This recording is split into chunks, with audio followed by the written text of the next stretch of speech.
My name's Jeanette, and I'm here with my coworker Casey from the Homeless Outreach Team. And sometimes we get asked who we are and what we do. So we thought we would take just a couple minutes here today and answer some of the frequently asked questions. So number one, what is the Outreach Team? We are part of the Boise City and Ada County Homeless Continuum of Care. And that is a group of organizations across our community who are all working towards ending homelessness. So instead of waiting for people who are experiencing homelessness to come in for services, we go out into the community wherever they are, whether that's the streets, parks, under bridges, and try to see what we can do to help them connect to services. A second question we get asked a lot, who does our team help? You want to take that one, Casey? That's really important to clarify since there are so many services in town. But we are specifically designed to help people who are unsheltered and who are experiencing some sort of severe or persistent mental illness.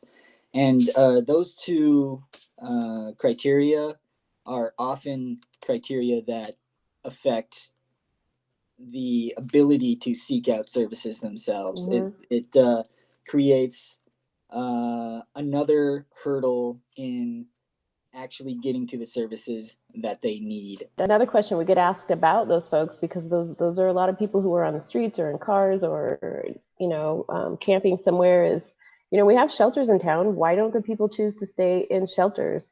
And we do have good shelter systems in town, but there are also like really good and legitimate reasons why someone might choose not to stay in a shelter.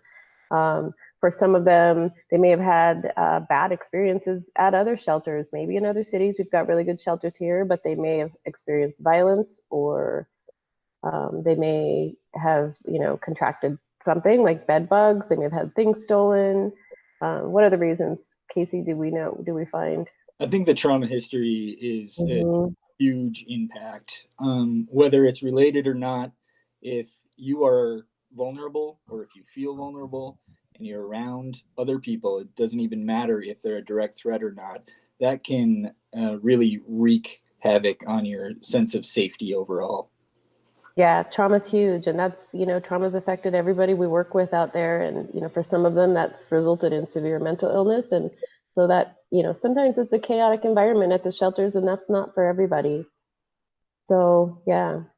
Next question we get asked is, how do we help? It's kind of hard to imagine what outreach looks like in a practical sense. Mm-hmm. So we are able to actually go out and meet people where they're at. Yeah, I think also about what we do kind of at two different levels. Like there's the level where we're just going out and we're meeting with people who are living out and making sure they have what they need to survive every day. So whether that's water or food or hygiene items, socks, sunscreen, something like that. Lately, it's been face masks and reusable water bottles. So some of it is just sort of that basic needs provision. And then on the other level, like you said, once we develop relationships with them, we can get a little deeper in figuring out, like, what is it that you need? What are the barriers you have, and what can we work on with you to get towards that path to a stable home for each individual? So we kind of like have two levels that we approach our work at. Yeah, one of the probably one of the more undervalued and needed resources for people experiencing homelessness is human connection. Yeah.